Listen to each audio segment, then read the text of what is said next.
آگے سنو، اللہ کے پیارے رسول صلی اللہ علیہ وسلم فرماتے ہیں ان العلماء ورثۃ الانبیاء، یہ علماء کرام یہ انبیاء کے وارث ہیں، اور انبیاء کرام ان الانبیاء لم یورثوا دینارا ولا درہما، اور انبیاء کرام ورثے میں دینار نہیں چھوڑتے، درہم نہیں چھوڑتے۔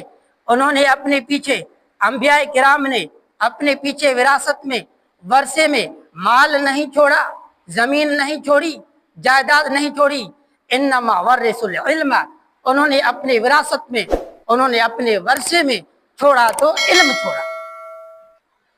کیا چھوڑا؟ علم کو چھوڑا۔ علم انبیاء کا ورثہ ہے۔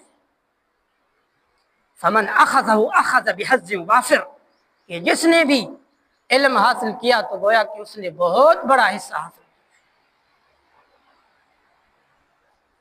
عزیزان من، آخری بات کر کے بات ختم کرتا ہوں۔ یہ میں نے